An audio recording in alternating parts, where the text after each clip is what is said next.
Good morning friends. मैं हूं सुल्तान समद, भूतपूर्व आईएएस। वसुधैव कुटुंबकम के इस खास प्रोग्राम पावर ऑफ नॉलेज में आपका स्वागत है। फ्रेंड्स, इस कार्यक्रम को शुरू करने का मकसद छात्रों, बच्चों, students, academic students, competitive student सहित समस्त नागरिकों को रोचक, रेलिवेंट और इम्पोर्टेंट विषयों पर जानकारी देना है। साथियों, 1948 में चाइनीज प्रधानमंत्री माओ सेतुंग ने कहा था कि power comes from the barrel of gun, but मैं कहता हूं, मेरा मानना है कि power comes from the barrel of knowledge, यानी शक्ति या पावर ज्ञान की नाल से निकलती है। आपको विषयों या सब्जेक्ट या किसी भी चीज के बारे में जितनी अधिक जानकारी होगी, आप उतना ही शक्तिशाली होंगे, उतना ही पावरफुल होंगे। आप उसी मात्रा में महान होंगे जिस मात्रा में आपको किसी चीज की जानकारी होगी। समाज व राष्ट्र निर्माण में आप उसी मात्रा में योगदान दे सकेंगे, शोहरत और फेम हासिल कर पाएंगे। मरने के बाद भी दुनिया आपको याद करेगी। साथियों, सीखने या जानकारी हासिल करने की कोई एज नहीं होती, कोई उम्र नहीं होती।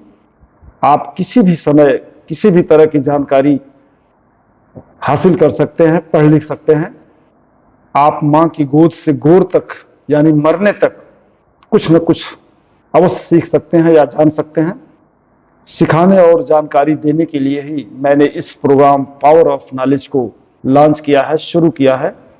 खासकर यह बच्चों को समर्पित है, और जिससे इस प्रोग्राम से हमारे बच्चे, जो हमारे देश के भविष्य में, बहुत कुछ सीख सकते हैं। साथियों, आज के इस एपिसोड का विषय है lawyer, advocates, barrister, attorney general. ऐसे बहुत सारे वर्ड्स हैं जिनको आप समाज में आए दिन अपनी रूटीन लाइफ में या रोजमर्रा की जिंदगी में सुनते होंगे। आइए हम देखते हैं कि इन वर्ड्स में, इस words lawyers, advocate, barrister, attorney general, solicitor general, advocate general में क्या फर्क होता है, यह कितने तरह के होते हैं, एडवोकेट्स कितने तरह के होते हैं। आप जरूर समाज में या पढ़े लिखे लोगों के बीच अक्सर यह सुनते होंगे कि आज मुझे वकील साहब से मिलना है, आज मुझे लायर साहब से मिलना है, एडवोकेट से मुझे काम है, आज मुझे कचहरी में लायर वकील साहब ने बुलाया है, अधिवक्ता महोदय ने बुलाया है। बैरिस्टर लफ्ज भी आप अक्सर सुनते होंगे कि ये लंदन से बैरिस्टर हैं। खासकर ओवैसी साहब के बारे में आप जरूर सुनते होंगे कि बैरिस्टर असदुद्दीन ओवैसी। लेकिन क्या आपने कभी सोचा है कि इनमें क्या फर्क है? एडवोकेट्स किसे कहते हैं, लायर किसे कहते हैं, बैरिस्टर कौन होता है, इनमें क्या फर्क होता है, ये क्यों अलग अलग इन नामों से ये पुकारे जाते हैं? साथियों, इसी जानकारी को देने के लिए आज हम इस एपिसोड को लेकर आए हैं। आइए हम बारी बारी इनके बारे में विस्तार से जानकारी देते हैं। साथियों, लायर, एडवोकेट्स और बैरिस्टर तीनों एक ही लफ्ज है। तीनों में काफी पैरिटी है और तीनों एक समान है। तीनों कानून के जानकार हैं। इन सब में थोड़ा सा अंतर है जिसको हम बारी बारी एक्सप्लेन करने की कोशिश करेंगे। सबसे पहले हम देखते हैं कि लायर किसे कहते हैं। जब कोई व्यक्ति लॉ की पढ़ाई पूर्ण कर, कंप्लीट कर लॉ की डिग्री प्राप्त कर लेता है तो उसे लायर कहते हैं। यह किसी भी न्यायालय में लीगल प्रैक्टिस या वकालत नहीं कर सकता है, यह सिर्फ लीगल डिग्री होल्डर होता है। इसी तरह बैरिस्टर लफ्ज आप सुनते होंगे। आइए देखते हैं कि बैरिस्टर किसे कहते हैं। साथियों, यह भी लॉ ग्रेजुएट होता है, लॉ की डिग्री धारक होता है। लेकिन फर्क सिर्फ इतना है कि जब कोई व्यक्ति इंग्लैंड यानी ग्रेट ब्रिटेन या साउथ अफ्रीका से लॉ की डिग्री प्राप्त करता है, लॉ ग्रेजुएट होता है, तो उसे बैरिस्टर कहा जाता है। यह भी लायर के ही इक्विवेलेंट होता है, तथा यह भी किसी भी भारतीय न्यायालय में वकालत नहीं कर सकता जब तक कि यह एडवोकेट नहीं होता। अब आइए थर्ड देखते हैं कि एडवोकेट किसे कहते हैं। एडवोकेट को हिंदी में अधिवक्ता या वकील भी कहते हैं। जब कोई लायर या बैरिस्टर यूपी बार काउंसिल या बार काउंसिल ऑफ इंडिया में अपना रजिस्ट्रेशन कराकर सर्टिफिकेट प्राप्त कर लेता है तो उसे एडवोकेट, वकील या अधिवक्ता कहा जा सकता है। यह किसी भी न्यायालय में लीगल प्रैक्टिस या वकालत कर सकता है। यह क्लाइंट को कोर्ट में रिप्रेजेंट कर सकता है।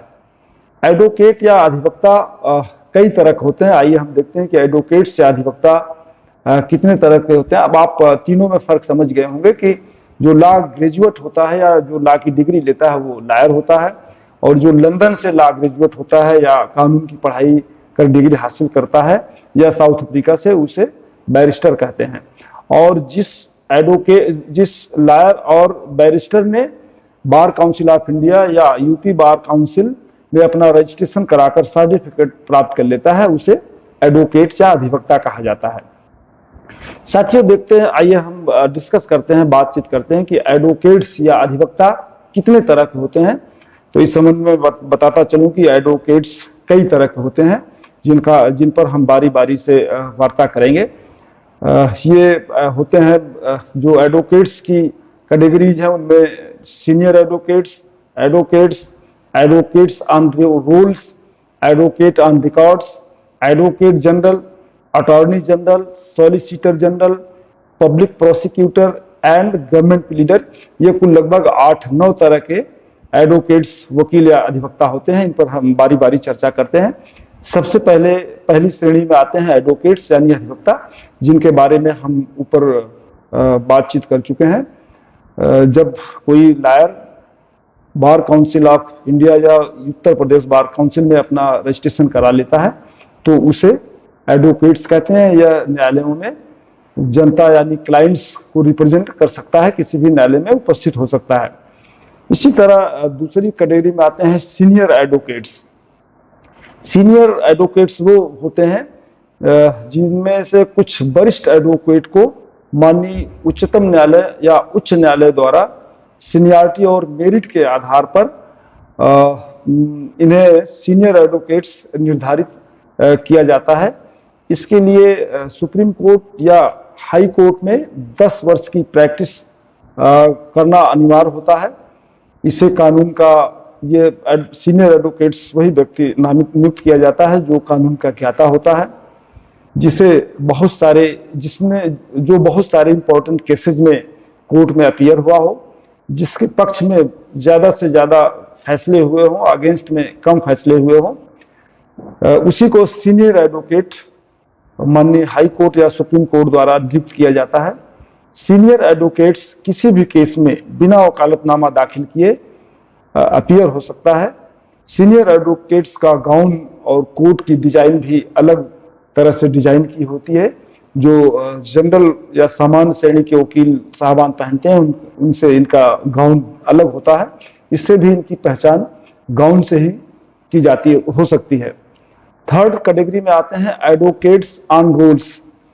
साथियों, ये जो एडवोकेट्स हाई कोर्ट में अलग से रजिस्टर्ड होते हैं उन्हें एडवोकेट ऑन रोल्स कहा जाता है। हाई कोर्ट में यही लोग रिट या केस दाखिल या फाइल कर सकते हैं। अगर एडवोकेट ऑन रूल्स नहीं है तो सामान्य कैटेगरी का अधिवक्ता या एडवोकेट्स हाई कोर्ट में रिट दाखिल नहीं कर सकता। अगर कोई एडवोकेट्स यूपी बार काउंसिल या बार काउंसिल ऑफ इंडिया में रजिस्टर्ड है लेकिन वह हाई कोर्ट में रजिस्टर्ड नहीं है तो वह हाई कोर्ट में अपीयर तो हो सकता है लेकिन रिट या केस फाइल या दायर नहीं कर सकता है। साथियों, अब नेक्स्ट कैटेगरी का जो एडवोकेट्स होते हैं उन्हें एडवोकेट्स ऑन रिकॉर्ड कहा जाता है। एडवोकेट ऑन रिकॉर्ड्स, जिस एडवोकेट्स को यानी अधिवक्ता को परीक्षा पास कर सुप्रीम कोर्ट द्वारा उसे रजिस्टर्ड करते हुए एक सर्टिफिकेट दिया जाता है, उसे एडवोकेट ऑन रिकॉर्ड्स कहा जाता है। सुप्रीम कोर्ट में इसी श्रेणी के अधिवक्ता यानी advocate on records he writ या केस दायर कर सकते हैं। ऐसा इसलिए किया जाता है कि ताकि सुप्रीम कोर्ट का समय किल न हो, नुकसान न हो, वेस्ट न हो। जानकारी के अभाव में लोग हाई कोर्ट या सुप्रीम कोर्ट के समय को किल न करें, वेस्ट न करें, इसीलिए इसका प्रोविजन किया गया है। माननीय सुप्रीम कोर्ट इसके लिए अलग से एक एग्जाम हेल्ड कराती है। जो एडवोकेट्स इस एग्जाम को पास करते हैं उन्हीं को एडवोकेट्स ऑन रिकॉर्ड का दर्जा दिया जाता है और उसके लिए अलग से सर्टिफिकेट इशू की जाती है। नेक्स्ट कैटेगरी है advocates general for the state, जिसे महाधिवक्ता कहा जाता है। यह उच्च न्यायालय या एससी में स्टेट गवर्नमेंट को रिप्रेजेंट करता है। फ्रेंड्स, यह कॉन्स्टिट्यूशनल संवैधानिक पद है। इसे first law officer of the state भी कहा जाता है। आर्टिकल 165A के मुताबिक प्रत्येक राज्य का राज्यपाल उच्च न्यायालय का न्यायाधीश नियुक्त होने के लिए क्वालिफाइड या अर्हित किसी भी व्यक्ति को राज्य का महाधिवक्ता नियुक्त करेगा। इस तरह महाधिवक्ता या एडवोकेट जनरल की नियुक्ति राज्यपाल द्वारा की जाती है। यह स्टेट को यानी संबंधित राज्य को लीगल एडवाइस देता है या लीगल एडवाइजर होता है। नेक्स्ट कैटेगरी है अटॉर्नी जनरल, महान्यायवादी, जिसे महान्यायवादी भी कहा जाता है। यह भी कॉन्स्टिट्यूशनल पोस्ट है। आर्टिकल 71 के मुताबिक राष्ट्रपति उच्चतम न्यायालय में नियुक्त होने के लिए क्वालिफाइड किसी भी व्यक्ति को भारत का अटॉर्नी जनरल या महान्यायवादी नियुक्त करेगा। साथियों, जिस तरह एडवोकेट जनरल माननीय उच्च न्यायालय और उच्चतम न्यायालय में स्टेट गवर्नमेंट को रिप्रेजेंट करते हैं, उसी तरह अटॉर्नी जनरल केंद्र सरकार की तरफ से किसी भी केस की पैरवी के लिए सुप्रीम कोर्ट या माननीय उच्च न्यायालय में अपीयर होता है और केंद्र सरकार का पक्ष इन न्यायालयों में रखता है। इसे first law officer of India कहा जाता है। यह केंद्र का प्रमुख लीगल एडवाइजर होता है। सहायता किसी भी तरह के लीगल मैटर पर सरकार द्वारा, केंद्र सरकार द्वारा एडवाइस मांगे जाने पर उसे एडवाइस देता है और किसी भी तरह राष्ट्रपति द्वारा या सरकार द्वारा किसी भी मुद्दे पर या कोई भी दायित्व सौंपा जाता है जिसका निर्वहन इसे करना पड़ता है। नेक्स्ट कैटेगरी है सॉलिसिटर जनरल। सॉलिसिटर जनरल, इसे सेकंड लॉ ऑफिसर कहा जाता है। यह केंद्र सरकार के किसी भी लीगल मैटर में अटॉर्नी जनरल की सहायता करता है। यह कॉन्स्टिट्यूशनल पोस्ट नहीं है।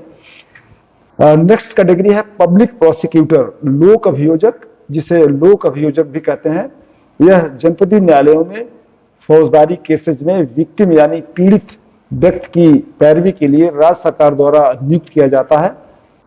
जनपदीय न्यायालयों में इसे एसपीओ या एपीओ, सीनियर प्रोसिक्यूटिंग ऑफिसर या असिस्टेंट प्रोसिक्यूटिंग ऑफिसर कहा जाता है। यह पीड़ित व्यक्ति का पक्ष निःशुल्क फ्री ऑफ चार्ज कोर्ट में रखता है। पीड़ित व्यक्ति से किसी भी तरह की फीस इसके द्वारा चार्ज नहीं की जाती है।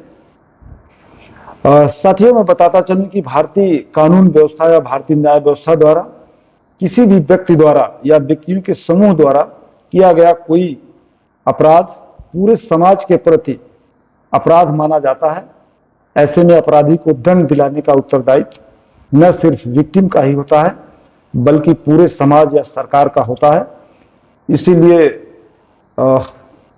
सरकार द्वारा पीड़ित पक्ष में जो फौजदारी मामलों में यह पीड़ित पक्ष का पक्षकार होता है, कोर्ट में पीड़ित पक्ष का पक्ष रखता है।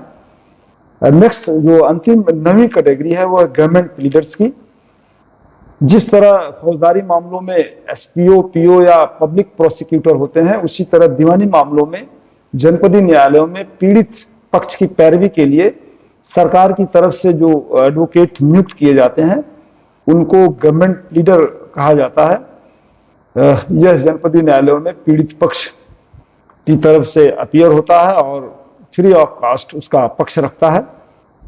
साथियों, इस तरह आप देख रहे होंगे कि एडवोकेट्स की लगभग 8-9 तरह की कैटेगरीज हैं, जिसमें एडवोकेट्स हैं, सीनियर एडवोकेट्स हैं, advocate on rules, advocate on records, advocate general for the state, attorney general for the state, solicitor या additional solicitor general for the country. इसी तरह पब्लिक प्रोसिक्यूटर जिसे सीनियर प्रोसिक्यूटिंग ऑफिसर एसपीओ या assistant prosecuting officer कहा जाता है। और last में है पब्लिक गवर्नमेंट प्लीडर जो दीवानी मामलों में राज्य सरकार की तरफ से पीड़ित पक्ष का पक्षकार बनता है जनपदीय न्यायालयों में या उपस्थित होता है। इस तरह आप देख रहे हैं, अब आप अच्छी तरह से समझ गए हों कि advocates, pleader, sorry advocates, lawyer और बैरिस्टर में क्या फ़र्क है और कितने तरह के एडवोकेट्स हमारी न्याय व्यवस्था में पाए जाते हैं। साथियों, मुझे उम्मीद है कि आप को ये वीडियो अच्छा लगा होगा, आप इससे महत्वपूर्ण जानकारी हासिल किए होंगे और जो लॉयर या अधिवक्ता या एडवोकेट्स, बैरिस्टर के बारे में जो भ्रम आपके अंदर रहा होगा, मुझे लगता है कि वो भ्रम, वो संदेह सब मिट गया होगा। खासकर यह एपिसोड बच्चों के लिए बेहद खास है, उनको समर्पित है। सभी पेरेंट्स से मेरी अपील है कि इस एपिसोड को, इस प्रोग्राम को खुद देखें और अपने बच्चों को जरूर दिखाएं। बच्चे हमारे देश के भविष्य हैं, वो इसका ज़्यादा से ज़्यादा लाभ ले सकेंगे। और लास्ट में मेरी अपील है कि अगर यह वीडियो आपको अच्छा लगा हो तो इसे ज़रूर लाइक, सब्सक्राइब और फॉरवर्ड ज़रूर करें। ये मेरे लिए इज्जत अफजाई होगी, मेरा हौसला बुलंद करेगी और भविष्य में हम इस तरह की बहुत सारी वीडियोज लेकर आपकी खिदमत में हाजिर होते रहेंगे। आज के एपिसोड में बस इतना ही, अब मुझे इजाज़त दीजिए। अगले एपिसोड में हम फिर मिलेंगे। बहुत बहुत धन्यवाद। नमस्कार। जय हिंद, जय भारत।